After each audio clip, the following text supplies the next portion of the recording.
हरि ओम।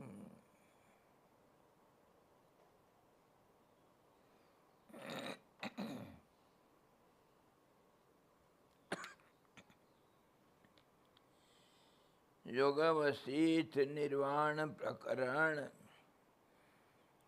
और 85वां अध्याय मुक्ति का बातें हम कर रहे हैं। मुक्ति किसी को कहते हैं, मतलब परमात्मा का स्वरूप क्या है, उसको भाषांतर में दूसरे ढंग से वशिष्ठ जी समझाए। राम जी को वो सृष्टि रूपिणी जो शक्ति, शिव शक्ति, इच्छा शक्ति, क्रिया शक्ति, ज्ञान शक्ति इकट्ठे एक रूप में काली के रूप में वो अभिसंहार कर दी। उसका विलय तो शिव जी में हो गया। और शिव जी का क्या होगा हालत, शिव जी कैसे अंतर्ध्यान हो जाते हैं, कैसे वो परमात्मा रूप, कोई जिसका कोई नाम रूप कुछ नहीं है, उसमें कैसे विलीन हो जाते हैं, उसको हम वर्णन कर रहे हैं। तो इसको अपना जीवन यात्रा भी समझ सकते हैं। सृष्टि मतलब मैं और मेरा, तो हम कैसे वो जो समुद्र है परमात्मा का, जो चित्त आकाश अथवा चित्त रूपी महासमुद्र में पहले नारायण, उसके बाद पद्मभव ब्रह्मा, उसके बाद फिर सृष्टि और उसी का शक्ति लगातार सबके साथ, और फिर वो कैसे संहार करता और संहार शक्ति के रूप में संसार का लय कर देते हैं, और उसके बाद सबके सब शांत महाशांत प्रशांत महासागर में लीन हो जाते हैं। प्रशांत महासागर। तो इसी प्रकार सृष्टि स्थिति और संहार के बाद जो स्थिति, उसी को मान लो हमारा जीवन, जहाँ से आए फिर वहीं मिल जाना चाहिए। इसी को अनेक भाषा में अनेक तरह जो ज्ञानी लोग बताए, वशिष्ठ जी इसको एक कहानी के जरिया में राम जी को बताते हैं। गोल्डन रॉक, पाषाण उपाख्यान। यह प्रकृति हम कल देखे थे। हे श्री राम जी, शिव जी की इच्छा रूपा इच्छा शक्ति, केवल स्वरूप धारिणी परमेश्वर की चित्ती शक्ति, जो चेष्टा प्रदान करती, इच्छा क्रिया ज्ञान तीनों में जो पहला चेष्टा रूप शक्ति जो है, तीन अलग अलग रूप में बदल करके भी एक रहती त्रिगुणात्मिका मूल प्रकृति, वो भ्रम रूपी प्रकृति इस संसार में तब तक भ्रमण कर सकती है जब तक विकार शून्य परमात्मा को नहीं देख लेती। उसको दूसरे भाषा में हम समझेंगे, वो भयंकर तरंगमाला तब तक वो चुप नहीं रहते हैं, आपस में लड़ते रहते हैं। हजारों लाखों बुदबुदे तैयार हो जाते हैं, तरंगे एक दूसरे से टक्कर करके टूट फूट जाते हैं। तब तक ये कोलाहल शांत नहीं होगा, जब तक ये सब जल के साथ एकाकार नहीं हो जाते हैं। मूलभूत आधार में जिससे बने उसी में लय हो जाएंगे, तभी सब शांत होगा। इसी से निष्कर्ष यह निकला कि शिवेच्छा रूप चिति शक्ति में तब तक स्पंदन रहता है, जब तक, स्पंदन मतलब चेष्टा समझो, जब तक कि इष्ट प्राप्ति नहीं हो जाती है। और इष्ट की प्राप्ति पर, इष्ट की प्राप्ति परमात्मा की प्राप्ति ही है। इसको जान लेने पर फिर उसकी शांति हो जाती है। जितना दौड़ भाग, वो घर आ करके फिर जब चुपचाप दरवाज़ा बंद के लाइट बंद करके बैठ जाता है आदमी, तभी बाहर का सब दौड़ भाग, ऑफिस या व्यवसाय या लेन देन, जो कुछ भी सारे शांत हो जाता है अपने घर में। बाहर निकले तो 50 काम।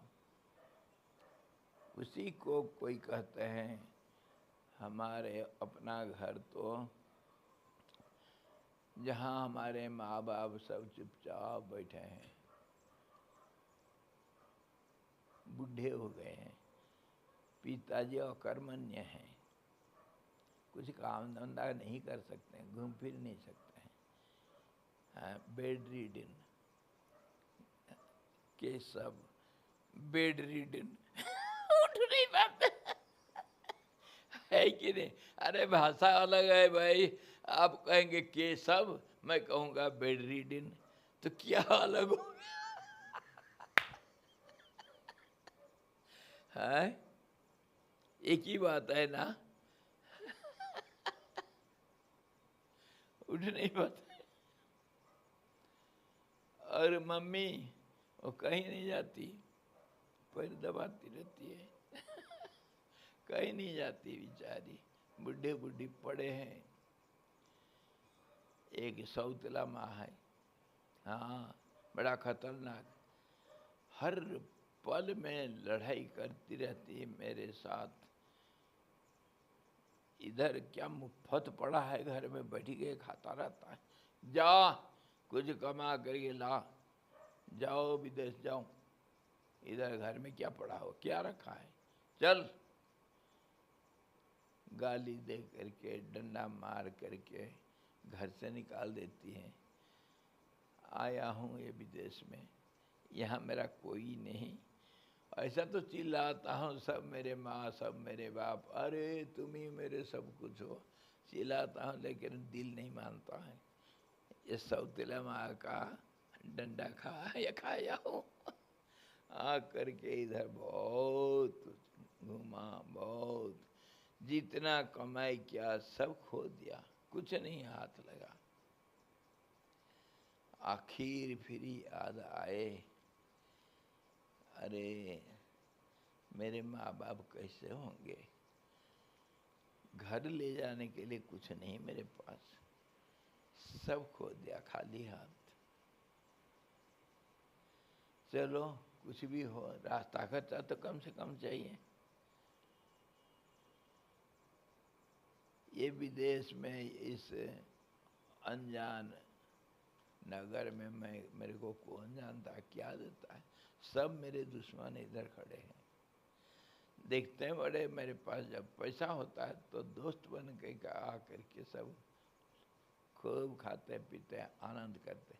मेरे पास जब कुछ नहीं, कोई मुँह नहीं दिखाता है। सुनाऊं? चलो सुनो ये घर मेरा दुश्मन दोस्त लोग दिए हैं इधर,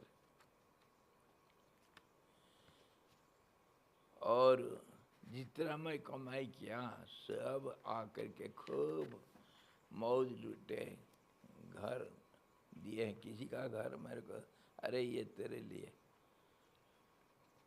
खुद का नहीं, किसी का घर मेरे को सौंप दिया है और बोलते हैं ये तू यहाँ का मालिक, कमा, मौज करेंगे। खूब कमाया, खूब आनंद किए। सो जब आता है टैक्स मांगने के लिए सरकार की कोई आदमी, तो मेरे पास तो कुछ नहीं, जितना कमाया सब खा पी गए, चौपट किए, खूब मेरे को सिर में बैठाए, अरे तू जैसे कोई नहीं है, खूब पटाए मेरे को, खूब खाए। और अब आज आना, वो घर का टैक्स नहीं दिया गया कभी का, राजा भेज दिया, नोटिस भेज दिया, घर को रोका। क्यों ना, इसका टैक्स नहीं भरे कोई, कितने साल से, लाओ टैक्स भरो। अरे मेरे पास तो एक पैसा नहीं, मैं क्या करूं? सबको पूछा, भाई ये घर तो तुम दिए थे ना मेरे को, क्या होगा? टैक्स कैसे नहीं भरे? अभी टैक्स तो कुछ तो दो, टैक्स तो भरेंगे, नहीं तो घर से निकाल देगा सरकारी आदमी, कोड़क हो जाएगा। सब को नीचे झुका दिए, चुप किनारे एक एक करके फिसल गए, कोई नहीं। अब क्या होगा मेरा? पहले गलती कर बैठा हूँ, गलती कर बैठा हूँ मैं, बोल हमारा क्या होगा? क्या होगा?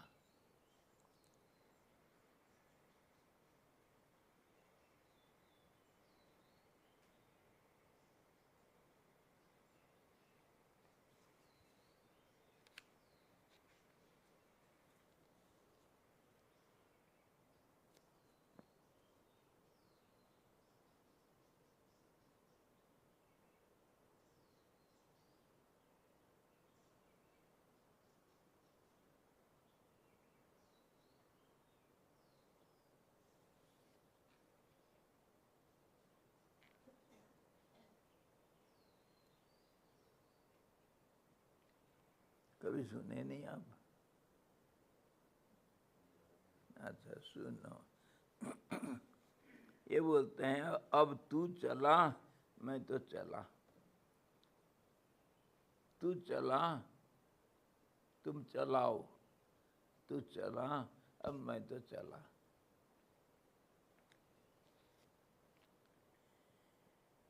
साथियों ने कहा, यह घर तेरा, उनकी बात मैं मान ली। दोस्त हैं, वो बोले ये घर तेरे लिए है, इस घर के तुम हो मालिक, उनको मैं अपना मान ली। अरे इतना सुंदर घर मेरे को मुफ्त दे रहे हैं, दोस्त पक्के हैं ये। ममता की गांठ कस के मारी, ये मेरे दोस्त, मेरे शुभ करने वाले, ममता की गांठ कस के मारी, 2 दिन सबने साथ दिया, और मालिक मैं हूँ, मन चाह किया, सबने भी वाह वाह किया। अरे वाह, क्या क्या क्या कमाल का आदमी है भाई। एक दिन राजनगर से दूत कोई आया, श्वेत पत्र एक दे गया, नोटिस, कर चुकाओ बहुत बकाया, आज तक तूने क्या किया? बहुत टैक्स बाकी है, सालों का, इसको जल्दी से जल्दी पेमेंट कर दो। आज तक कहाँ रहे तुम, क्यों नहीं दिए? जन्म के साथियों से पूछा, भाई क्यों, कैसे, टैक्स कैसे बाकी है? जब जन्म के साथियों से पूछा, अब सब जवाब देने लगे। और इसके बीच नगर से दूत कई बार फिर आने लगे।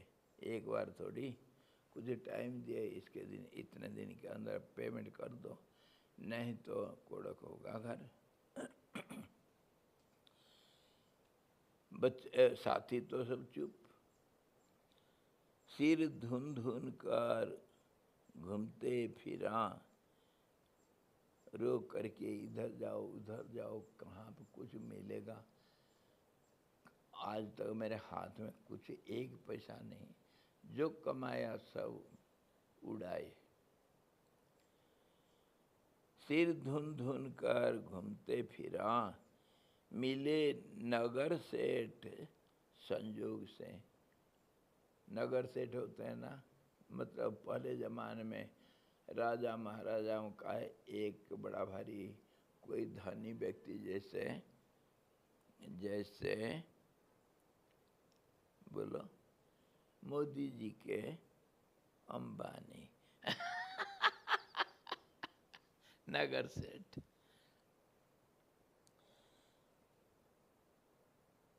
सिर धुन धुन कर घूमते फिरा, मिले नगर सेठ संजोग से, बाई चांस मिल गए।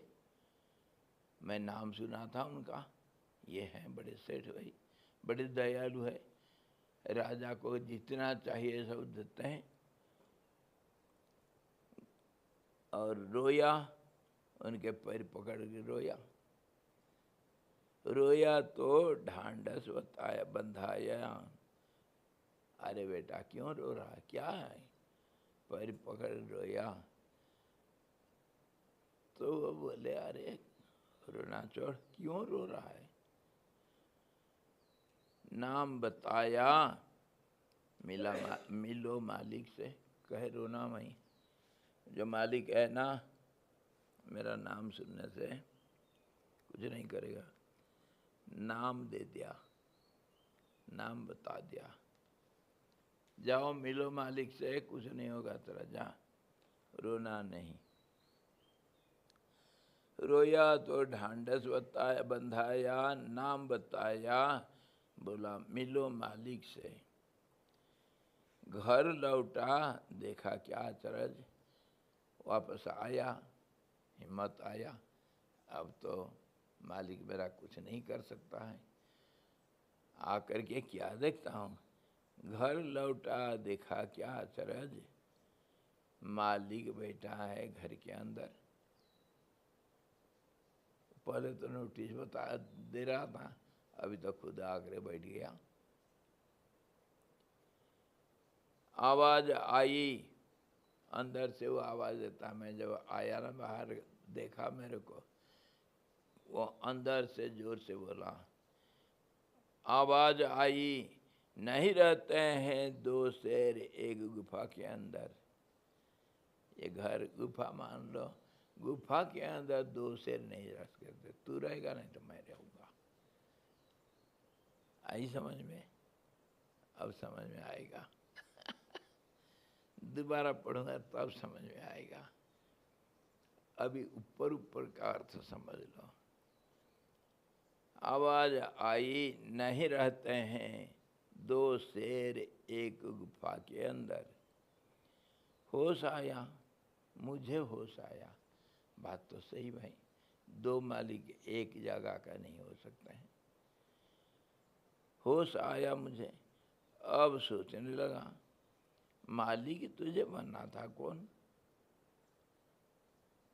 तू अपने को मालिक सोचता है, लेकिन असली मालिक तो बैठा है। अरे वो कह रहा है दो मालिक नहीं हो सकते हैं, तो निकाल इधर से। इधर का मालिक मैं हूँ, टैक्स नहीं दिया आज तक, हाँ मालिक बन बैठा है। दोनों नहीं रह सकते इकट्ठे। होश आया, अब सोचने लगा, मालिक तुझे बनाया कौन? तू कैसे मालिक बना? अब बता। जब आया विपत्ति तब सोचने लगा। पहले तो बस मान लिया तो मैं मालिक हूँ। मालिक तुझे बनाया कौन? नजर फिराई, पूछा सबसे, दोस्त लोगों से, सर झुकाए साथी खड़े हैं मौन। मुझे कैसे मालिक बना दिए तुम? अभी देखो सब मालिक बैठा है उधर, तुम लोग मेरे को धोखा दिए हैं। सब मेरा कमाया खाए, अब सब बोलो मैं टैक्स कैसे भरूं? तो सब चुपचाप मौन मौन झुका करके खड़े हैं, कोई कुछ नहीं जवाब दे रहे। समझ आया ये साथी नहीं थे रे, डाकू लुटेरे ठग थे सारे। मुझे पटापटी के दोस्त बना करके और मेरे को लूट लिए ये। समझ आया साथी नहीं थे, डाकू लुटेरे ठग थे सारे। और ममता की गांठ जो पहले सोचा था मेरे हैं ये दोस्त, जिगरी दोस्त, गांठ तो खुल गई, ये मेरे दुश्मन है। ममता की गांठ खुल गई, अब रह गया मैं एक ही किनारे, अकेला रह गया, ये सब भागे सब। ममता की गांठ खुल गई, अब रह गया मैं एक ही किनारे। फिर संभल कर तो मालिक से बोला मैं, अब होश आ गया, क्या क्या हुआ था, कैसे मैं ठगा गया था, कैसे मैं मालिक बना था इस घर का, और क्या क्या किया था, सब होश आया। तब संभल गया, मैं समझ गया। समझ करके मैं मालिक से बोला, माफ करो कर मैं दिवाला, मेरे पास कुछ नहीं, कुछ नहीं, माफ कर दो कर टैक्स, माफ करो कर मैं दिवाला, जहाँ देखता तू ही तू है। अब तू चला मैं तो चला, अब तू ही चला घर को, मैं तो चला। और जैसे भी हूँ जहाँ भी हूँ, सर्वदा मैं रहूं तुम्हारा, जहाँ देखता हूँ तू ही तू है, अब तू चला मैं तो चला। क्या समझे इसे? ये कराया था, साथियों ने कहा ये अपने बारे में है। जीव को एक शरीर दिए, सब पांच भूत दोस्त और इंद्रियां सब साथी बन गए, सब मिल करके ये घर तेरा है, और सब साथ दिए, खूब मौज उड़ाए। है शरीर का मालिक मैं, अहंकार, मैं शरीर का मालिक हूँ, और सब जितनी कमाई किए सब लूट करके खा पी करके चौपट, कुछ अपने पास कुछ नहीं रहा। जब मैं सोचा था ये सब मेरे दोस्त, मन बुद्धि इंद्रियां प्राण ये मेरे सब दोस्त हैं, ये घर कितना सुंदर घर बनाए देखो, और मेरे को मालिकाना हक दे दिए।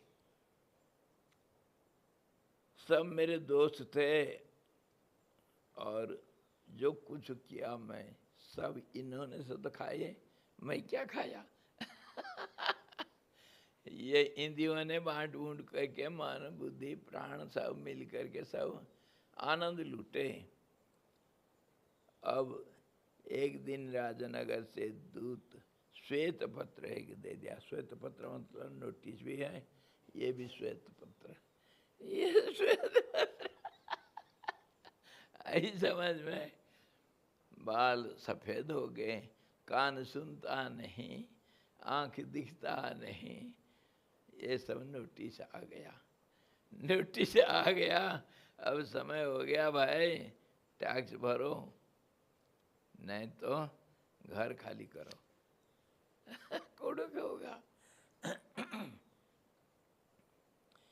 एक दिन राजनगर से दूत श्वेत पत्र एक दे गया, कर चुकाओ बहुत बकाया, कभी तू भगवान का नाम नहीं लिया, बहुत टैक्स बाकी है, आज तक तूने क्या क्या। जन्म के साथियों से पूछा, अब सब जवाब देने लगे, हाथ पैर सब कोई काम नहीं करते, आंख काम नहीं करता, क्या करेंगे वो। धीरे धीरे सब साथ छोड़ रहे हैं। इसके बीच नगर से दूत कई बार फिर आने लगा, एक एक नोटिस दे जाता है, आंख गया रे। श्वेत पत्र कान गया, सुनता नहीं, दांत सब झड़ गए और सारे दोस्त लोग सब दूर चले गए।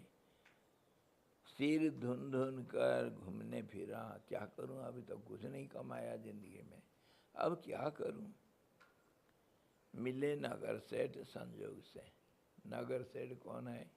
जिसके पास सब चीज का समस्या का हाल, धन संपत्ति की कमी नहीं, बड़ा भारी सेठ है वो। स्मशान घाट में जो खड़ा था मसाल लेकर के, वो अभी नगर सेठ बन गया। गुरु जी हैं जिनको नगर सेठ कहा गया, हर चीज का इलाज उनके पास। नगर सेठ मिले संजोग से, रो रो करके, भाई ये दुनिया में मेरा कोई नहीं, साथी सब छोड़ के भाग गए। गुरुजी मैं क्या करूं, नोटिस आ रहा है, क्या करूं। रोया तो ढांढस बंधाया, बेटा कोई बात नहीं, रोना नहीं। नाम बताया, मिलो मालिक से, नाम दीक्षा दिया, नाम बताया दोनों तरफ से, चाहे मेरा नाम लो चाहे उसका नाम, मालिक का नाम लो, नाम बताया, दोनों से कोई एक ही बात है। दीक्षा दे दिया, जाओ अब मालिक से मिलना, वो कुछ नहीं करेगा, छोड़ देगा तेरे को।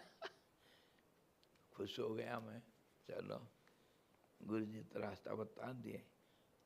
आया वो तो रोया तो ढांढस बंधाया, नाम बताया, मिलो मालिक से कहा, यही रास्ता है, जाओ मालिक से मिल जाओ, कुछ नहीं होगा तेरा।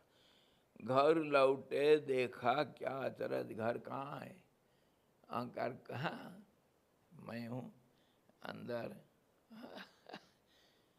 अंदर बैठा है वो, बैठा था पहले, और घर लौटा देखा क्या अचरज, मालिक बैठा है घर के अंदर, गुरु दीक्षा मिल गया। अब असली मालिक घर में बैठा करके समझ में आ गया, आकर के देखा, अरे मालिक तो यहाँ बैठा है असली मालिक, अरे मैं करके मैं मालिक बन रखा था है। ये घर तो उसका है, क्षेत्र क्षेत्रज्ञ और ज्ञानम। ये मेरा घर है। ढंडरा लगा करके बोलता रहता है कालू, और हम उसको जबरदस्ती दोस्तों के बहाने आकर के मान लिए ये घर मेरा। घर लौटा देखा क्या अचरज, मालिक बैठा है घर के अंदर, गुरु के कृपा से देखने लग गया, मालिक तो अंदर बैठा है। आवाज आई, नहीं रहते हैं दो शेर एक घर के, एक गुफा के अंदर, चाहे तू नहीं तो मैं, उसके तरफ से हो या अपने तरफ से, दो से कोई एक रहेगा, दो नहीं रह सकते हैं। तो होश आया, तेरे को मालिक बनाया था कौन? दोस्तों से पूछा, दोस्तों 2 दिन के थे। वो जवाब दिए, और जो मैं अब समझ में आया तो मैं एक अकेला पड़ गया, मेरे को दोस्त साथी देने वाले कोई नहीं। दुनिया में आया था अकेला, अब अकेलापन मालूम हो गया कि मेरे दुनिया में कोई नहीं, कोई नहीं। समझ में आया सबके जो ममता की गांठ था ये सब मेरे मेरे मेरे खुल गई। कोई नहीं, मरने के समय कोई नहीं साथ दे सकता है।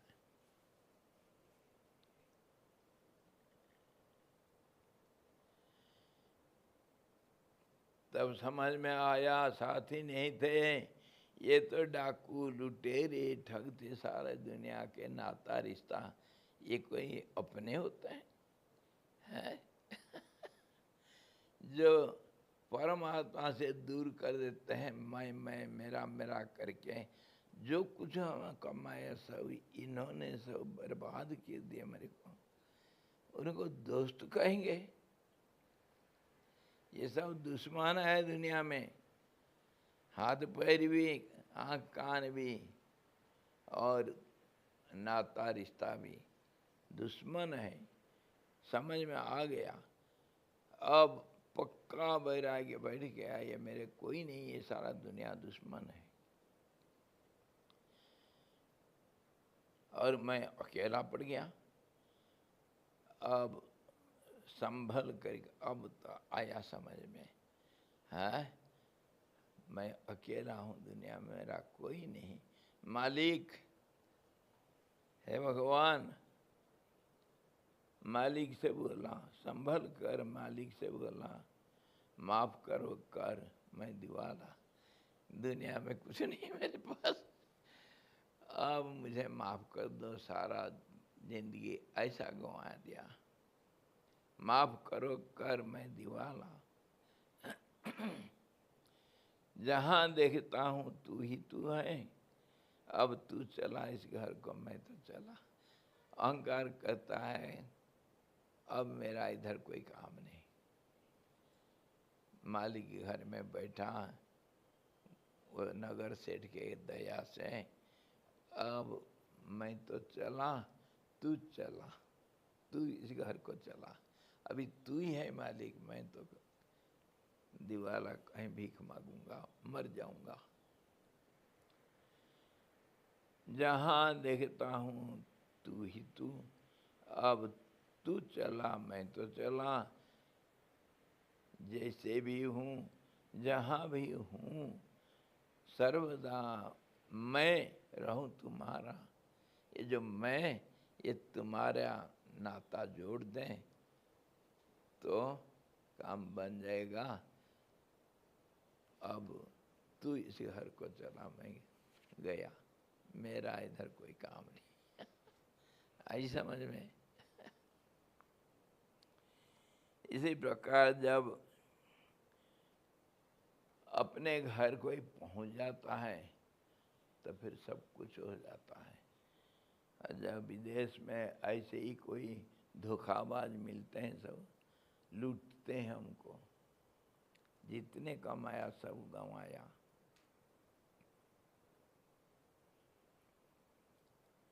और एक सुना दूं, परदेसी है जाना है घर को, हम परदेसी हैं सब।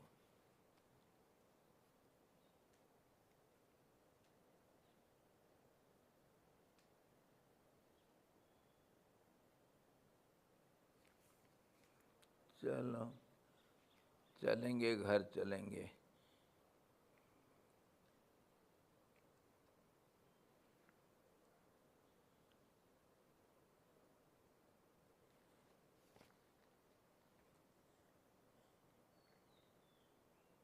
परदेसी का विलाप रो रहा है, घर याद आया, अब विदेश में रो रहा है वो। अरे मैं तो परदेसी हूँ, जाना है घर को, गृह त्यागे बहुत दिन बीते, जाऊं मिलूं सती सुमति प्रिया को। परदेसी हूँ जाना है घर को, घर याद आया, माँ बाप, पत्नी, बच्चे भी हैं, उनको छोड़ करके इधर आया हूँ। अब तो याद आ रहा है अपना घर तो जाना है भाई। किसी एक स्त्री को अरी, अरे तो पुंगलिंग, अरी स्त्रीलिंग में, अरी इसका अर्थ समझ में आ जाएगा। अरे मैं तो परदेसी हूँ, मैं यहाँ का नहीं हूँ। जाना है घर को, गृह त्यागे बहुत दिन बीते, जाऊं मिलूं सती सुमति प्रिया को। मेरे अपने घरवाली वहाँ है घर में, तू तो तू तो ऐसे फंसा दी मेरे को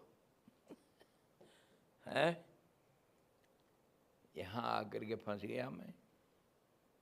और मेरी पत्नी का नाम क्या है, वो घर में है, मेरे बिना वो रह नहीं सकती, उसके नाम सुमति है। मैं अपनी पत्नी को याद कर रही हूँ और कर रहा हूँ, अब परदेसी में हूँ, तू बड़ा खतरनाक औरत है, मेरे को फंसा रखी है। मैं अपने बच्चों को याद आ रहा है, मेरे को पत्नी है, बूढ़े माँ बाप हैं, यहाँ मैं क्या कर रहा हूँ। अब मुझे कछु नहीं कठिनाई, अब तो मेरे को होश आ गया, याद आ गया, अब कोई कठिनाई नहीं। तोड़ डालूं तेरे निगुड़ बंधन को, निगुड़ जोरदार, तेरे बंधन जो है उसको मैं अब तोड़ दूंगा। मैं भूल रहा था, अब अकल आ गई। अब मैं तो, अब मुझे कछु नहीं कठिनाई, तोड़ डालूं तेरे निगूढ़ बंधन को। कुमति गंवाई सारी कमाई तू, कुमति है यहाँ का दूसरी पत्नी, वो मेरे को पटा लिया।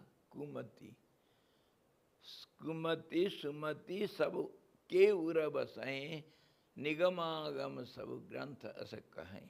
जहाँ सुमति वहाँ संपत्ति नाना, जहाँ कुमति वहाँ विपत्ति निधाना। तुलसीदास जी बोले ना, दोनों मन में है।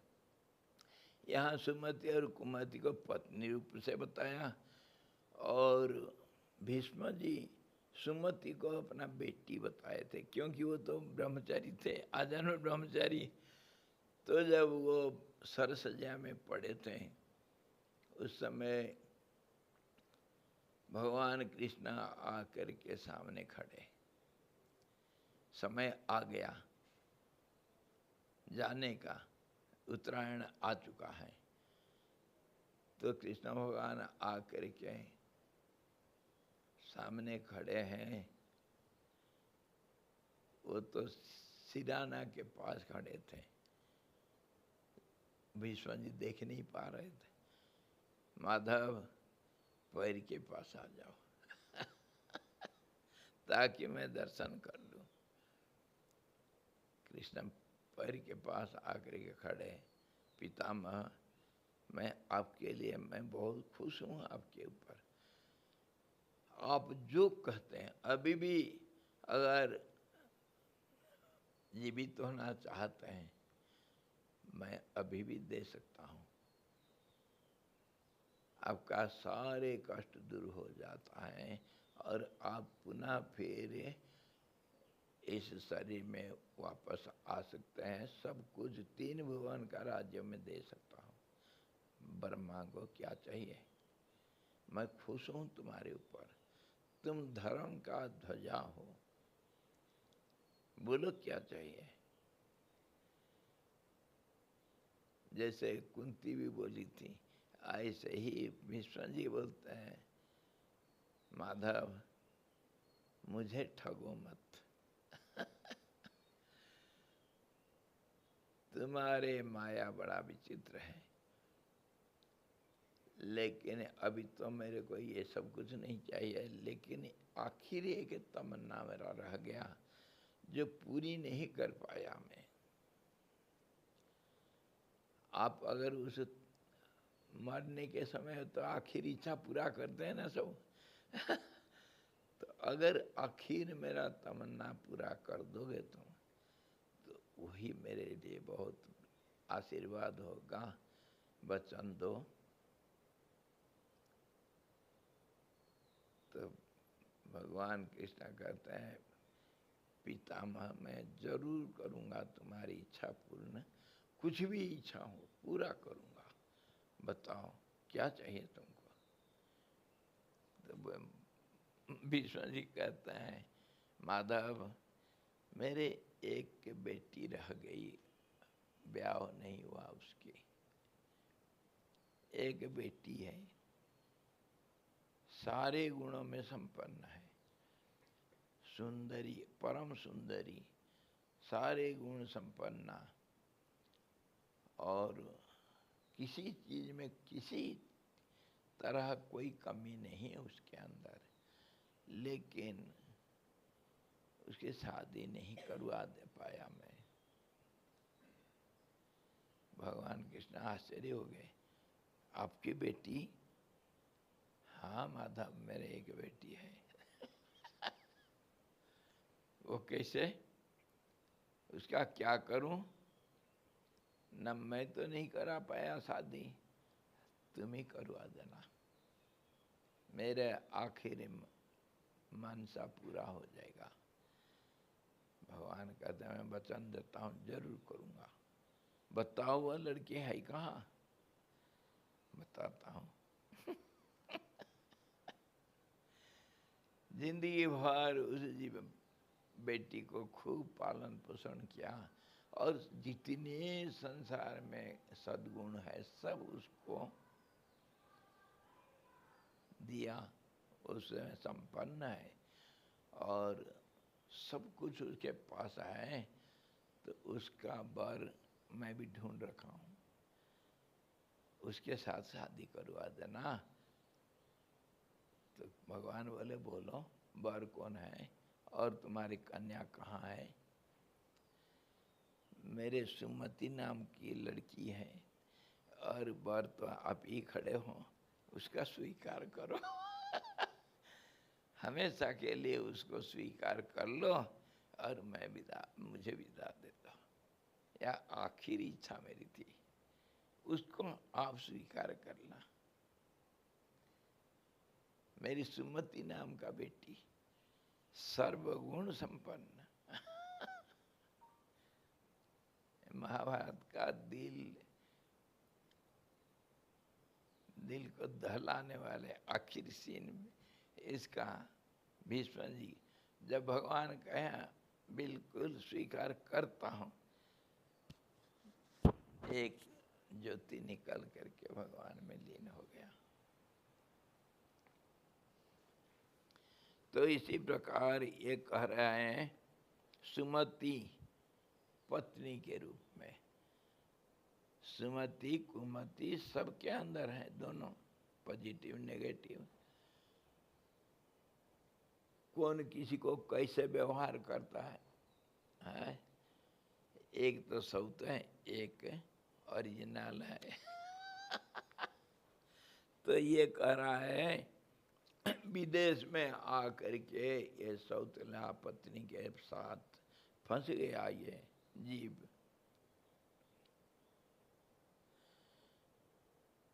अब मुझे कछु नहीं कठिनाई, तोड़ डालूं तेरे निगुढ़ बंधन को।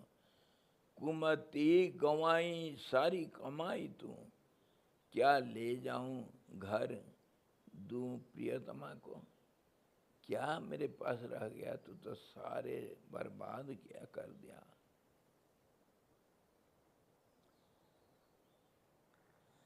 परदेसी हूं जाना है घर को, साध्वी सुहागिनी सदा सुखदायिनी। अनाथा रहती होगी जोहती में पति राह को। घर में सदा सर्वदा मेरा सेवा की सती सुहागिनी। अनाथा रहती होगी जोहती पति राह को, पति के रास्ता को देखती होगी। ज्योति देखती रहती हैं कब आएंगे पतिदेव।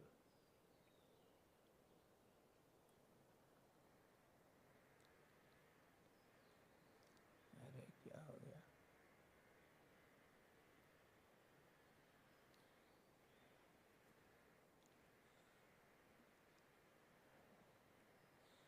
मेरे शिशु संतान, मेरे 2 बच्चे भी हैं घर में, उनको छोड़ के मैं विदेश आ गया था।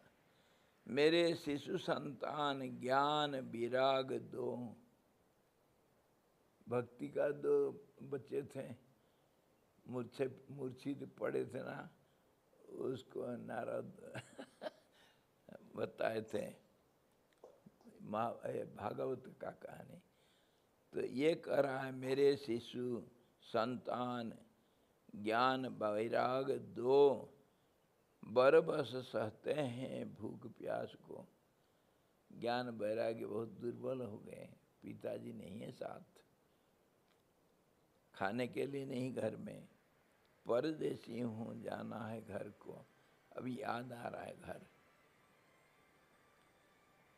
पिता डेरा है पंगु बहेरा, वो कुछ नहीं कर सकते, पंगु है सुनते नहीं कुछ, बहरा है, अंध अकर्मण्य, देखते नहीं भी कुछ काम नहीं कर सकते हैं। पंगु बहेरा अंध अकर्मण्य, सहारा न किसी को, कोई सहारा नहीं उनका, असहारा, अकेले है ना दूसरा कोई नहीं, इसलिए असहारा, कॉजलेस कॉज। माता विद्या मेरी सती शिरोमणि, मेरे माँ का नाम विद्या है। पूजती होगी पति कमल चरण को, पति के चरण में बैठी होगी, बहुत मुश्किल से उनका सेवा करती होगी।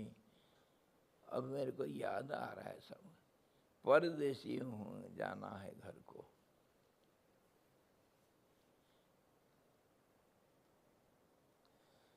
जन्मभूमि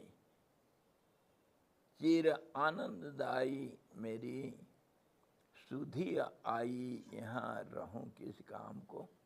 मुझे याद आ गई मेरे जन्मभूमि में, अब यहाँ क्यों रहूं, क्या काम मेरा। गृह त्यागे बहुत दिन बीते, जाऊं मिलूं सती सुमति प्रिया को। तोड़ डालूं तेरे बाहुबंधन को, परदेसी हूँ जाना है घर को। समझे, परदेश में परदेसी आ करके जब घर याद आता है तब इसी प्रकार विलाप करता है। विलाप करने से तभी तो घर जाएगा। विषाद योग नाम प्रथमोध्याय।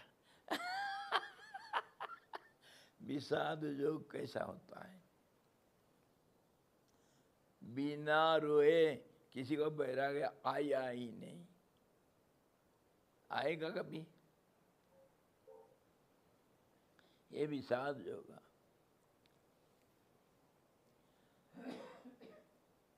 तो इसी प्रकार वो जो बताए शिव जी, काली शिव जी में लय हो गया और शिव जी अपने घर बैठ गए काली भी उसके साथ।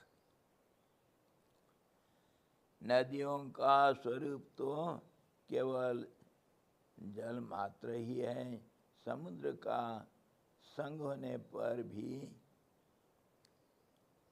समुद्र का संग होने पर भी उसका वही रूप रहता है। जब यही असली स्थिति है तब वो उसको समुद्री क्यों प्राप्त कर तत्काल ही उसमें एक रूप से लीन हो जाता है। नदी और समुद्र में अंतर क्या है, नाम ही अलग है, रूप ही अलग है और तत्व तो एक ही है। जल इसमें भी है, जल उसमें भी है।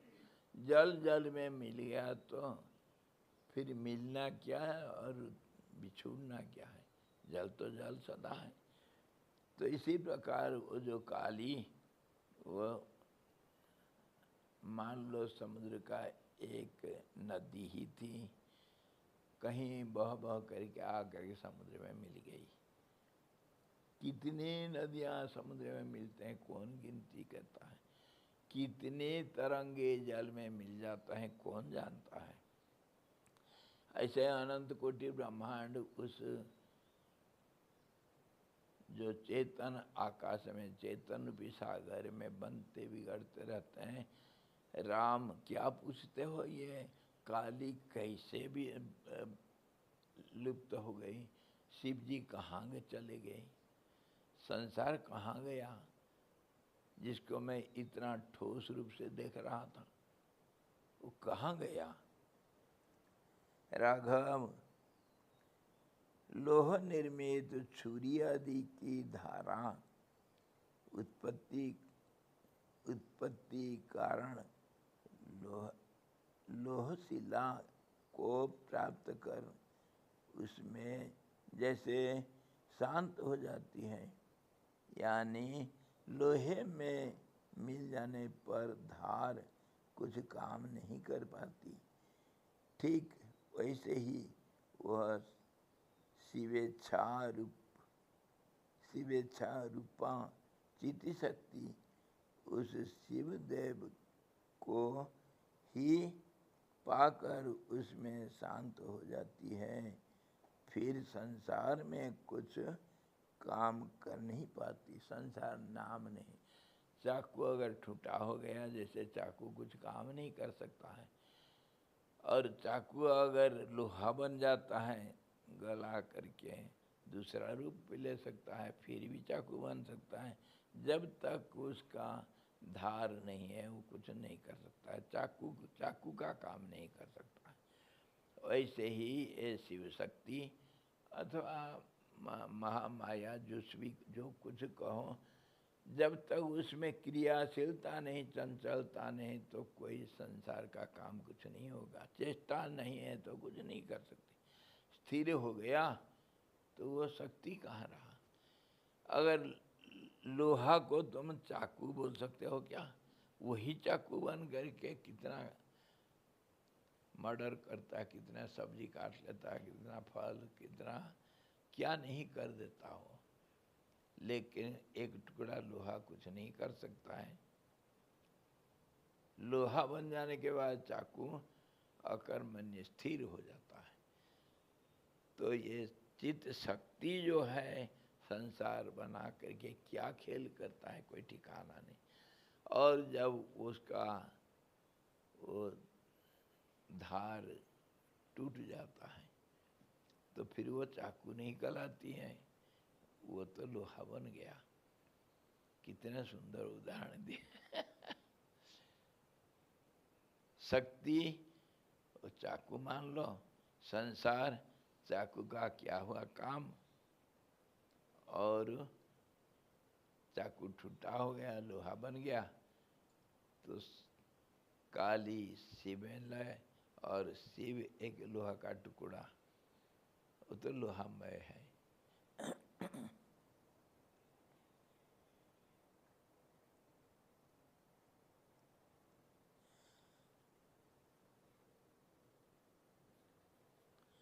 वन आदि की छाया में प्रवेश किए हुए पुरुष की निजी छाया जैसे उसी के रूप में ही हो जाती है, वैसे ही पुरुष में प्रविष्ट हुई प्रकृति पुरुष रूप हो जाती है।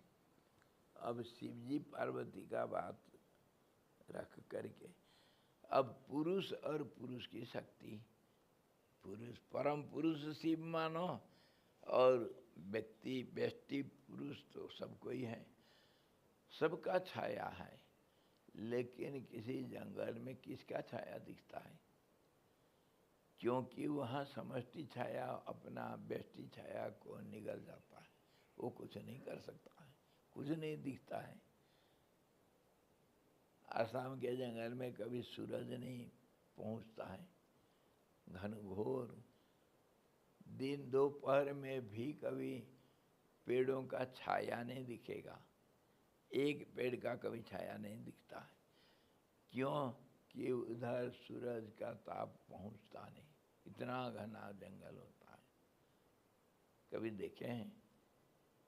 अरे उसमें अंदर जाने के लिए डर लगता है, छाती कांप जाता है।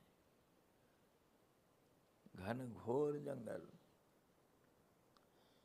तो उसमें जैसे व्यष्टि छाया किसी व्यक्ति का अथवा किसी वृक्ष का छाया नहीं दिखता है, समष्टि में विलीन हो जाता है, वैसे ही जीव परमात्मा में लीन हो जाता है। उसका मतलब माया परमात्मा में समा जाती है। माया तो एक छाया है, परमात्मा की छाया वो परमात्मा ही में लीन हो जाता है।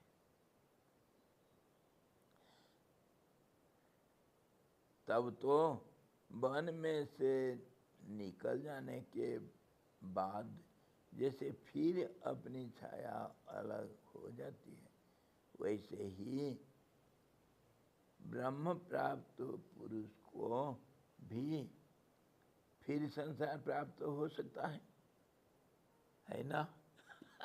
अगर ये उदाहरण दिए, उदाहरण हमेशा एक देशीय होता है।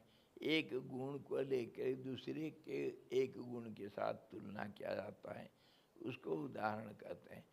दो उदाहरण, एक उदाहरण और जिसके लिए उदाहरण दिया गया, दोनों में सर्वसाम्यता नहीं हो सकता है। मुख चंद्र कहने से चंद्रमा का जो सौंदर्य और जो शीतलता वही मुँह से दिखता है, इसलिए मुख चंद्र कहा गया। लेकिन सचमुच चंद्रमा जैसे पूरा गोल ऐसा नहीं हो सकता मुँह, और चंद्रमा के वहाँ भी कोई किरण निकलता नहीं उससे। कुछ गुण में बराबरी होने से उपमा दिया जाता है। तो अब राम जी पूछते हैं, साधारण शंका सबको होगा, अगर तुम्हारा व्यक्तिगत छाया उस जंगल में समष्टि छाया में लीन हो जाता है, दिखता नहीं अलग कोई छाया, तो ठीक है, जंगल से जब बाहर आ जाऊंगा मेरा छाया तो दिख जाएगा ना मेरे को। कहने का मतलब ये माया जो छाया है वो समष्टि में परमात्मा में जब लीन हो गया, कभी परमात्मा से बाहर निकल जाएगा तो फिर अपना काम करेगी, है ना? छाया मेरा दिख जाएगी, मेरा प्रतिबिंब दर्पण में दिख रहा है, और दर्पण टूट गया तो छाया प्रतिबिंब गया, फिर दर्पण आ जाएगा तो प्रतिबिंब दिखेगा ना। तो कहने का मतलब परमात्मा में जब ऐक्य हो जाता है, कैवल्य मुक्ति मिलता है, या हम मुक्ति कहते हैं, निर्वाण कहते हैं, और जितना नाम से जानते हैं, एक होने के बाद फिर अलग तो होने का चांस है ना। मान लो समुद्र में, यही ले लो, गंगा जी से मैं एक लोटा पानी लाया और देखा रास्ता में आते आते देखा उसमें कुछ गंदगी, कोई कीड़े पड़े हुए हैं, तो फिर गया मैं गंगा जी में उस पानी को डाल दिया, जहाँ से लाया था वहीं डाल दिया। वो कहता है क्या गंगा जी से और पानी नहीं ला सकता हूँ मैं? ला सकते हैं ना, दूसरे जगह से लाऊं? अरे वहीं तो पत्थर है, खड़े होने के लिए जगह है, वहीं से लाऊंगा मैं। तो फिर क्या होगा, जो पानी डाले थे वही पानी आ जाएगा क्या दूसरा बार लुटा में? बोलो। गंगा जी तो चलती है, इसको छोड़ दो, तालाब से ले लो जो पानी स्थिर है। एक लोटा पानी लाया था, गंदा है करके उसमें डाल दिया, जिस सीढ़ी के ऊपर खड़ा होकर डाला, वहीं से फिर एक लोटा लाया, तो कौन सा पानी आया बताओ? वही शंका कर रहे हैं। ब्रह्म में लीन होने के बाद क्या फिर नहीं आने का संभावना है? नहीं आ सकता है क्या? जैसे अभी देखा, पानी तो दूसरा लोटा ले आया और जंगल से बाहर आया तो छाया लौट आया, दूसरे कमरे में गया, दर्पण था, मेरा प्रतिबिंब फिर दिख गया। तो परमात्मा में मुक्ति कैसे होता है भाई? मुक्ति किसको कहेंगे? हम नहीं मानते हैं। जाने के बाद, घर जाने के बाद फिर क्या घर से बाहर नहीं निकलता हो तुम? है? हम मुक्ति उक्ति नहीं मानते, यह है तर्क है। क्या बोलोगे? बोलो, जो बोलना बोलो। उसके लिए हमारा उदाहरण है, उदाहरण तो दिया गया, एक देशीय होता है, एक गुण को दिखाने के लिए लय कैसा होता है। दूसरा उदाहरण देखो, एक बगीचा में मैं एक खाली घड़ा रखा। खाली घड़ा में क्या है? मैं कहा खाली घड़ा, उसे क्या समझता हो? खाली मतलब कोई पानी नहीं होगा और कोई वस्तु नहीं होगा, लेकिन हवा नहीं होगा करके बोल सकते हो क्या? हवा तो होगा ही। हवा को कैसे निकालोगे? वैक्यूम बनाओगे? चलो कोई बात नहीं, तुम बड़े भारी केमिस्ट्री लैबोरेटरी का मालिक हो, वायु को मैं वैक्यूम कर दूंगा। अच्छा ठीक कर दो, फिर भी क्या रहा? कुछ नहीं रहा।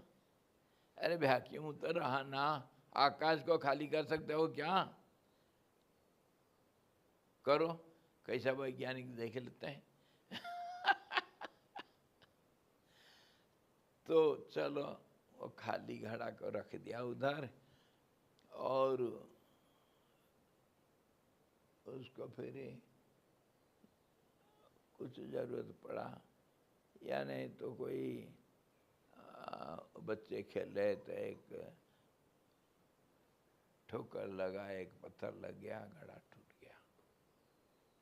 अरे उधर में घड़ा रखा था यार, दूसरा घड़ा ले करके वहीं रख दिया। फिर और दूसरा घड़ा जो रखा, उसमें कौन आकाश कौन हवा उसके अंदर घुसा? बताओ, जरूर रहेगा ना, हवा और आकाश तो रहेगा वहां पर, या मना कर दोगे?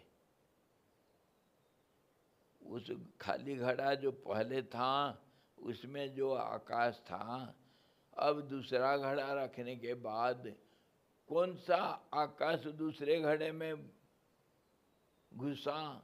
कौन आया बताओ? बताओ।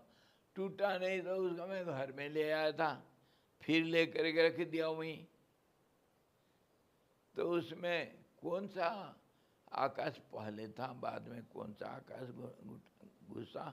और वहाँ से घड़ा अगर चला गया दूसरे जगह पर, आकाश चला गया, यही बोलोगे ना? क्योंकि उसका नाम घटाकाश है।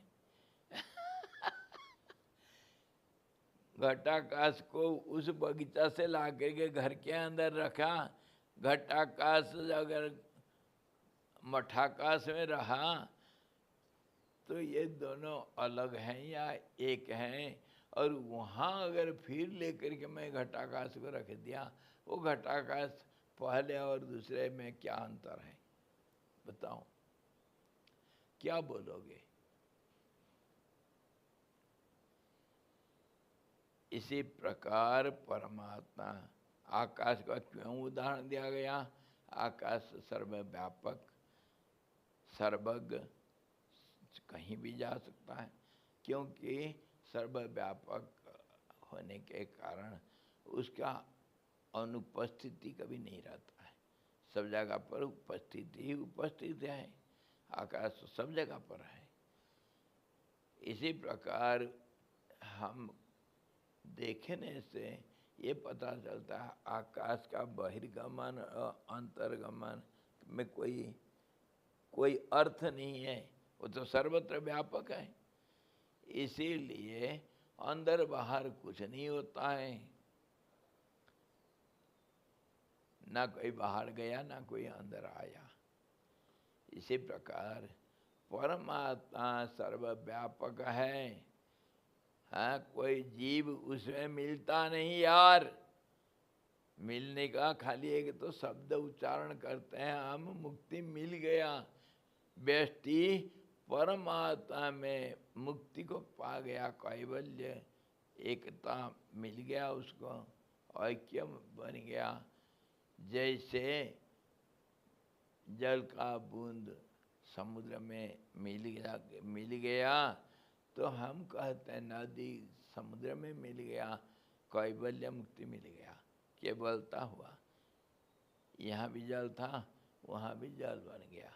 इसे यहाँ पर हमें एक चीज को भूल जाते हैं, जल जल में मिलने से कैवल्य होता है।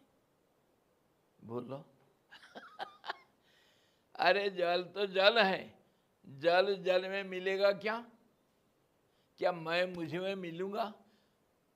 मैं मुझको आलिंगन करूंगा, गले लगाऊंगा, है बहुत दिन के बाद मैं मुझे मिला, ऐसा कोई बोलता है क्या? मेरा हाथ मुझे मिला आज सुबह सुबह प्रातः कर दर्शनम, मुझे सुबह सुबह रोजाना हाथ आकर के नमस्कार करता है ये कहीं बोला गया और बोला गया तो इसका कोई अर्थ हुआ क्या? मतलब कहने का आखिर तक विचार को चालू रखना। कहा गया भाषा में व्यष्टि समष्टि में एकता को प्राप्त हो जाएगा तो उसको कैवल्य मुक्ति कहा गया। लेकिन ऐसा नहीं होता है कभी। ये महामूर्खों को समझाने के लिए कुछ बोला गया। क्या बोला गया? महामूर्खों को कुछ समझाने के लिए, समझदार बनेंगे वो, तभी बोला गया ऐसा। ना कोई व्यष्टि का कोई शब्दार्थ है, ना कोई समष्टि का कोई अर्थ है। जो व्यापक है उसमें समष्टि व्यष्टि का क्या मतलब होता है? पानी तो पानी है, एक बूंद और तालाब, उसका क्या मतलब होता है? अरे व्यवहार में कुछ बोलना है, कुछ हम उसके साथ कुछ संबंध रखते हैं, संबंध व्यापक नहीं हो सकता है। इसीलिए व्यवहार में कुछ भाषा को हम प्रयोग करते हैं जिसको हमेशा द्वैतात्मक अर्थ रख करके उसको समझते हैं हम। जब हम परमात्मा की बात करते हैं वहाँ तुम्हारे शब्दों का कोई अर्थ नहीं है। याद रखें, कभी नहीं भूलना, तुम्हारे शब्दों का कोई अर्थ नहीं, कोई कैवल्य मुक्ति नहीं मिलता है, ना कोई बंधन है तुम्हारा। तुम असलियत में तुम परमात्मा ही हो, ना तुमको कोई बंधन है, ना कोई तुमको मुक्ति मिलेगी। तुम सदा सर्वदा सर्वव्यापक सत्य सनातन हो।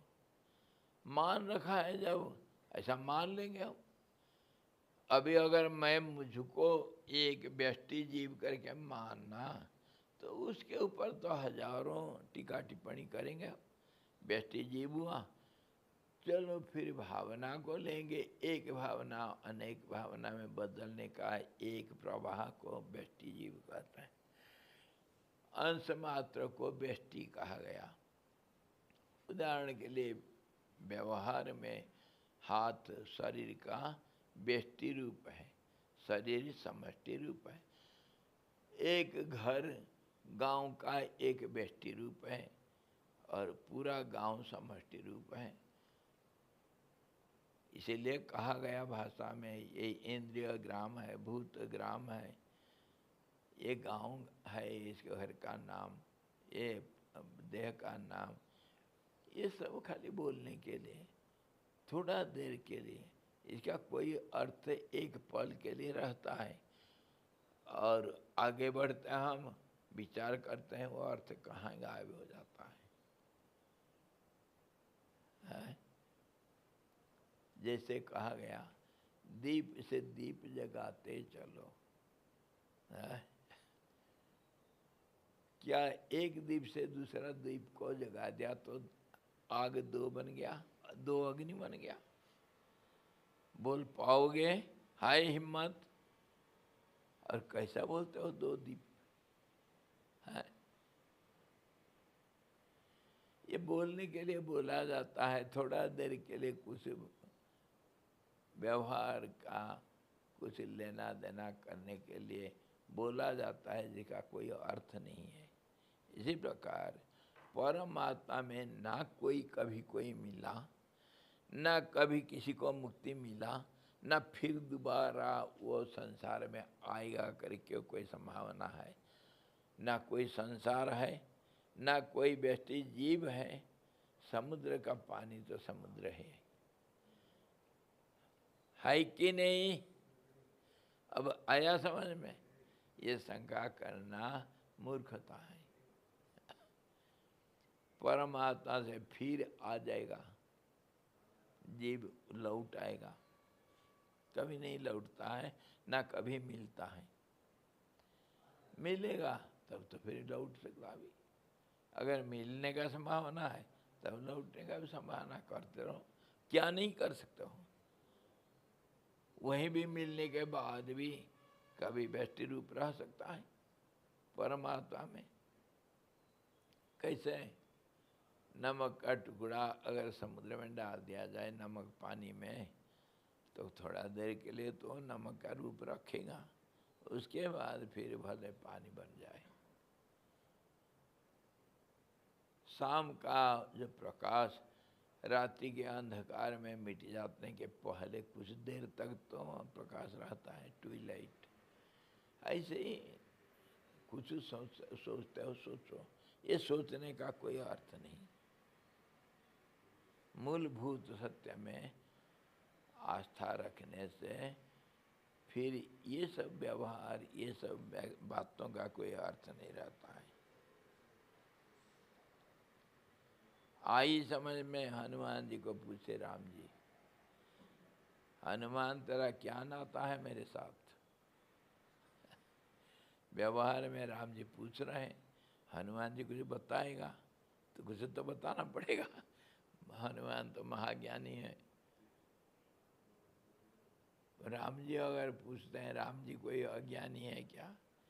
पर ढोंग तो बना रहे हैं हम अज्ञानी जीव हैं। तो हनुमान जी भी ढोंग भगता है, राम का भक्त मैं हूँ।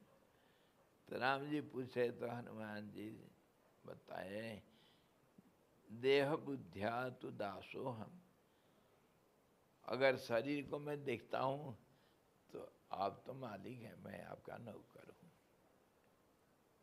जीव बुद्धिया तदंसकम, बुद्धि बदलती रहती व्यवहार में। आप पूछें तो कुछ तो उत्तर देना ही पड़ेगा। तो जीव रूप से तो तुम्हारे अंश हूँ भगवान, तुम तो समष्टि हो, मैं तुम्हारे व्यष्टि जीव हूँ, एक अंश हूँ। आत्मबुद्धिया तो तमेवाहमिति, आत्मा बुद्धि से तो तुम और मेरे में कोई अंतर नहीं, कोई नाता नहीं, एक है। इति में निश्चित आमति, मेरे पक्का ये निर्णय है। मन है कभी शरीर में आता है, कभी जीव आत्मा के रूप में, जीवात्मा के रूप में सोचता है अपने को, कभी परमात्मा के रूप में सोचता है। अलग अलग रूप में अलग अलग नाता है।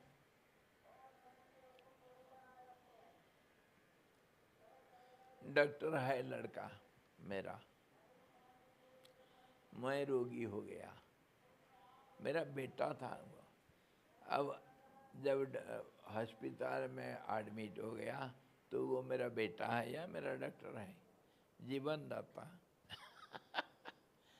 व्यवहार में सब नाता बदल जाता है भाई। इसी प्रकार वो जो सवाल हो रहा है, तब तो वन में से निकल जाने के बाद वैसे ही फिर अपनी छाया अलग हो जाती है।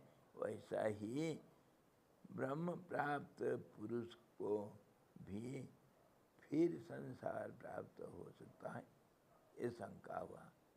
इसमें बोलते हैं भगवान बस इसलिए। इसके ऊपर दूसरा भी हम एक बात को विचार करना, हम तो सारे बातों को हम कोई निरर्थक विचार करके निष्कर्ष निकालें, शब्द सब निरर्थक। परंतु परमात्मा के बारे में जो कहा गया, भगवान के बारे में जो कहा गया, और जो शास्त्रों का वचन वो तो निरर्थक नहीं होगा। उसका अर्थ इनडायरेक्ट है, इंडिकेटिव मीनिंग है उसका। ठीक है, तो आप क्या कहोगे? भगवान का अवतार को मानते हो? अगर भगवान को मानोगे तब तो भगवान का अवतार को मानना पड़ेगा, है ना। राम विष्णु के अवतार लिए मनुष्य के रूप में कोई एक ड्रामा करने के लिए संसार में अवतरण किए। अवतरण किए मतलब समझना चाहिए, तब उनको अवतार कहें। कृष्ण भी आए, वही विष्णु का अवतार है। और नरसिंह भी अवतार हुआ, कच्छप अवतार हुआ, मीन अवतार हुआ, वराह अवतार हुआ, कितना नहीं हुआ अवतार। ऐसा तो 10 अवतार मुख्य रूप से मानते हैं, और सैकड़ों अवतार होता है भगवान। यदा दाहि धर्मस्य ग्लानिर्भवति, उस समय थोड़ा सा भी समता जो आ जाता है धर्म सामाजिक संतुलन में, तब परमात्मा कोई रूप में आकर के उसको संतुलित फिर कर देते हैं, क्योंकि माया का काम ऐसे ही है। तो अब क्या मानेंगे? क्या राम जब वैकुंठ से परमात्मा विष्णु का रूप छोड़ करके आए राम बने, या वहाँ रहते हुए राम बने? बोलो।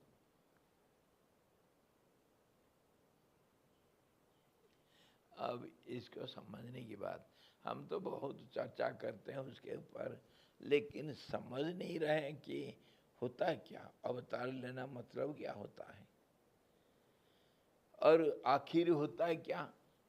पुराणों में हमेशा, पुराणों में शास्त्रों में ऐसा बातें होगी, सब गोलमोल, सब बातें गोलमोल।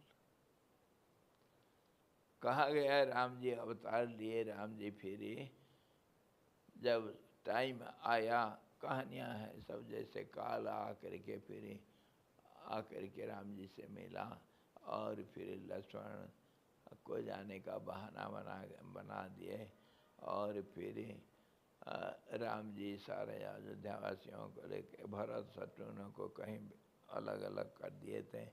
राम जी फिर सारे अयोध्या वासियों को ले करके जल समाधि ले लिए। इसमें बहुत रहस्य छिपा हुआ है, बहुत रहस्य, वैज्ञानिक रहस्य इसमें हर शब्द में छिपा हुआ है। कहानी कुछ बोल दिए। अच्छा, और भी ये कहा है, राम वैकुंठ में नहीं गए, वैकुंठ में राम विष्णु के रूप में फिर लीन हो गए, एक मत। दूसरा मत भी कहा गया, साकेत में सदा सर्वदा और रहते हैं,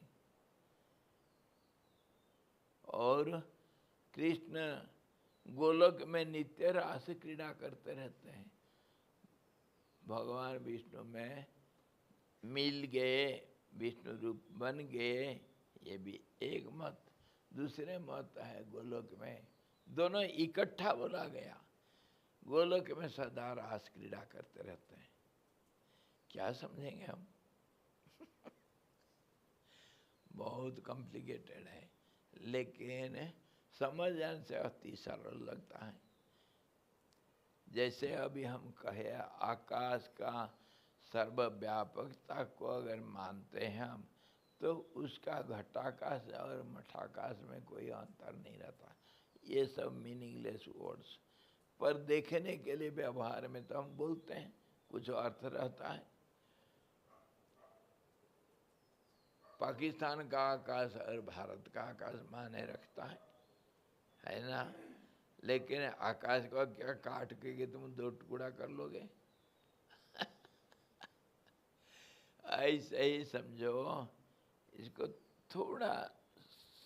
थोड़ा में हम अगर समझने जाएं, ना कभी कोई अवतार लिया है परमात्मा, ना वो अवतार का उसमें लय हुआ, लेकिन बोलने के लिए अगर अवतार लेगा, अलग होगा परमात्मा, घटाकाश बन जाएगा आकाश, तो फिर घड़ा टूट जाने के बाद घटाकाश महाकाश में लीन हो जाता है।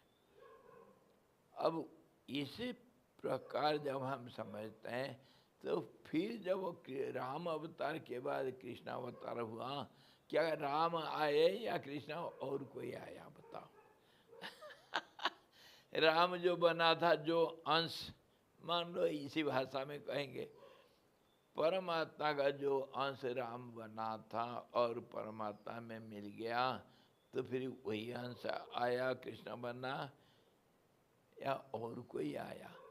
तो राम कृष्ण क्यों, सब तो हम भगवान का अवतार हैं, अंशभूत तो हैं। वो कुछ विशेष अंश था करके अवतार कह दिए। हम भी कोई कम थोड़ी हैं, कम नहीं आंकना, हम भयंकर हैं। तो हम भी परमात्मा का अंश तो है, तो मिलना और बिछुड़ने का क्या अर्थ होता है? परम दृष्टिकोण अलग अलग है। एक दृष्टि से तो हमको सिक्का का हेड दिखता है, दूसरे कोने से तो वो टेल हो जाता है।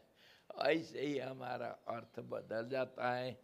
थोड़ा देर के लिए कुछ समय किसी कारण से हम अवतारवाद को मान लेते हैं, कुछ कारण है, मानना पड़ता है, और उसी को फिर हम कहते हैं अवतारवाद। के बाद सवाल आता है, अवतार जाते कहाँ? अपने सोर्स में चले जाता है।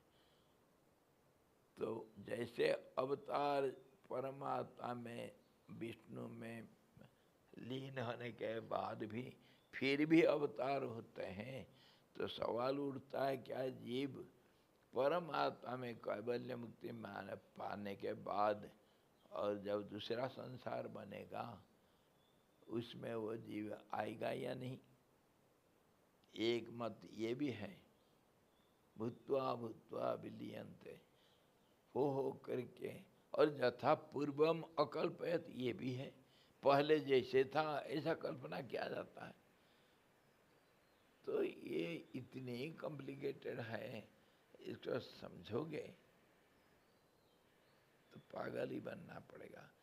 देखो, परमात्मा में अनंत कोटि ब्रह्मांड दिखता है, मतलब बनता है और बिगड़ता है। इसी को तो वर्णना कर रहे थे, काली काल में और काल शिव रूप फिर अंतर्ध्यान हो गए। तो उसके बाद रहेगा क्या? एक समय ऐसा रहेगा जो देख रहा था काली को और काल को, उसके लिए कुछ समय काल रात्रि एक गैप रहेगा, जिसको हम संध्या कहते हैं।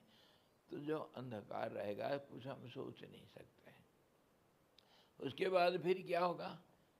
दोनों के बीच में गैप आया तो दो तो होंगे। यथा पूर्वम अकल्पयत, जैसे था पहले ऐसे ही दूसरा सिटी बन जाता है। जो दूसरा सिटी बनता है, क्या वो परमात्मा के जो पहले जो सिटी बना था वही बनेगा? तब तो हम प्रलय के बाद भी फिर दूसरे स्थिति में हमको अवतार रूप लेना पड़ेगा, तो कैवल्य मुक्ति का कोई माने नहीं है कि नहीं? कितने कॉम्प्लिकेशन है। तो मुक्ति किसको कहेंगे हम? सब कैंसल, मीनिंगलेस। इसको जब तक हम संसार को मानते हैं, हमको तब तक इसका कोई समाधान नहीं मिलेगा।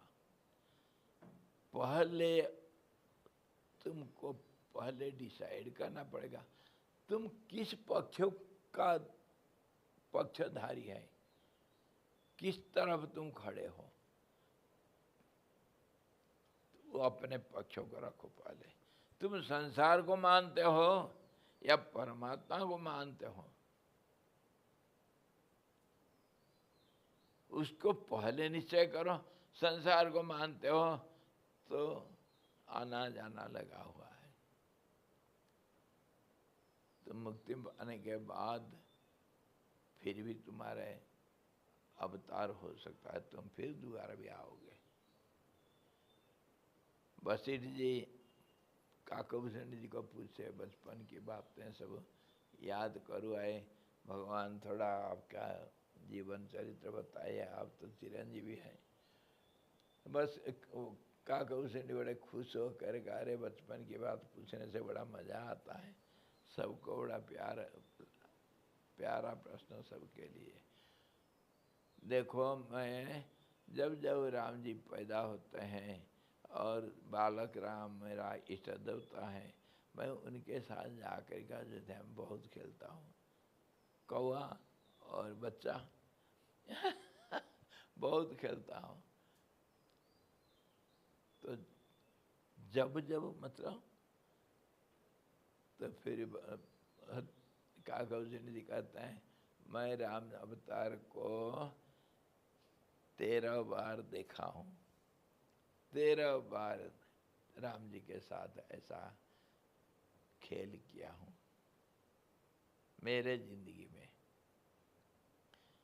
और वाल्मीकि को देखा हूँ, वाल्मीकि नाम का एक जीव कोई बनता है तो वो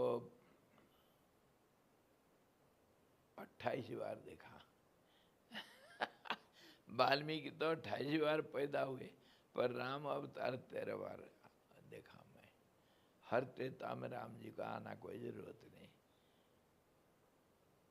ये सब जो कथन है, इसमें क्या क्या रहस्य है, एक शब्द को लेकर के हम जिंदगी भर रिसर्च कर सकते हैं, कितने रहस्य इससे निकलता है। संसार है कैसे?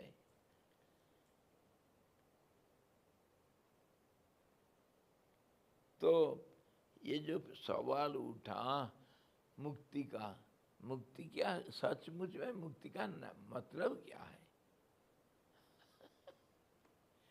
हम तो ऐसे मुक्ति को कितने प्रकार अलग अलग एंगल से देखें। हाँ, झूठ मूठ वो घोड़ा का पैर को बांध दिया था, झूठ मूठ ड्रामा किया, और सुबह जब घोड़ा को दूसरों को खोल दिया, इसको डंडा मारता हूँ नहीं जा रहा है, वो मन ही मन बंधा हुआ है, वो समझ गया घोड़ा मेरा पैर तो बंधा हुआ है।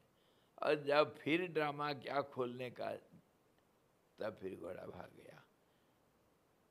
मतलब कहने का जानवर है, उसको क्या मालूम है मैं बंधा हुआ या खुल गया।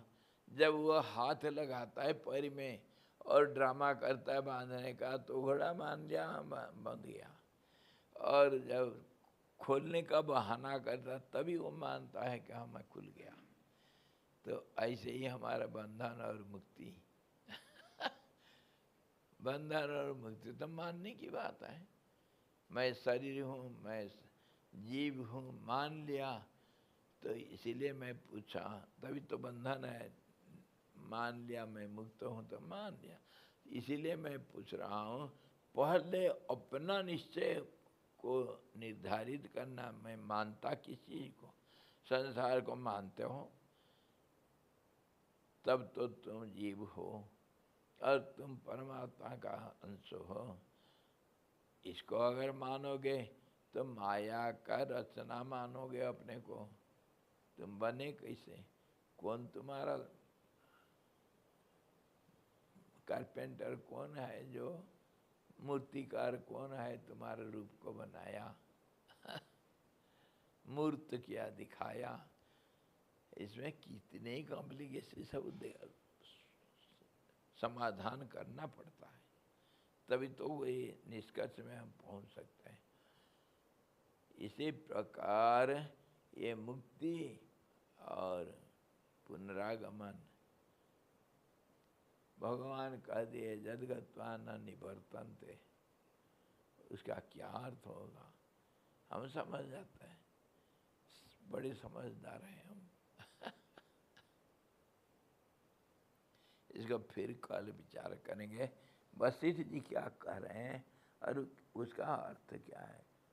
भद्र अपना सनातन पुरुष रूप जो भाव है उसको प्रकाशित कर देने के अनंतर फिर वह न इस संसार में भ्रमण करता है और न प्रकृति भाव को ही प्राप्त करता है, क्योंकि पुनरागमन में निमित्त अज्ञान का बाध हो जाता है। ये दूसरे भाषा में उसी बात को बताएंगे, इसको कल फिर चर्चा करेंगे। पुनरागमन क्यों होता है, कैसे होता है? अभी तो हम पहले यहाँ मोटा मोटा विस्तार रूप से माने विचार किए कि बताओ तुम मानते हो क्या। उसी के ऊपर सवाल आता है, क्या पुनरागमन मतलब माया को मानते हो या नहीं? अगर मानते हो, मैं हूँ करके मानते हो, तो उस दृष्टि से विचार करेंगे। और अगर इसको नहीं मानते, जो नहीं है उसको मानते हो तुम, अगर ससश्रृंग को तुम मानते हो, खरगोश का सींग, तब उसके बात करेंगे हम।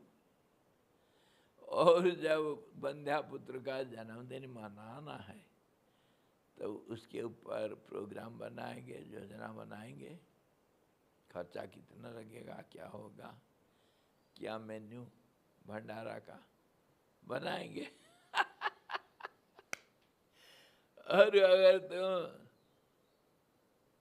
परमात्मा को मानते हो तो फिर संसार तो है नहीं, उसके आगमन और पुनरागमन का क्या अर्थ होता है? पहले निश्चित करो तुम मानते हो क्या, क्या तुम्हारे मन में क्या है। प्रश्नकर्ता किस आधार पर प्रश्न किया है ना, तभी तो उत्तर दिया जाएगा।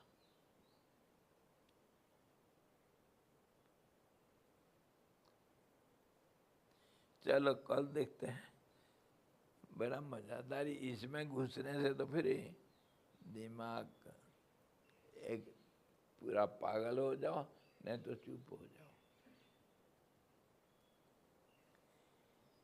हरि ओम पूर्णमदः पूर्णमिदं पूर्णात् पूर्णमुदच्यते पूर्णस्य पूर्णमादाय पूर्णमेवावशिष्यते। ओम शांति शांति शांति। सद्गुरु भगवान की जय, सच्चिदानंद भगवान की जय।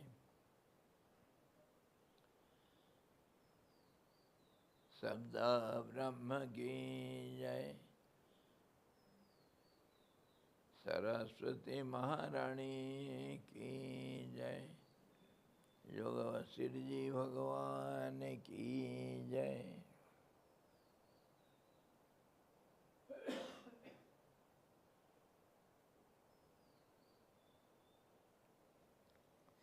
हरे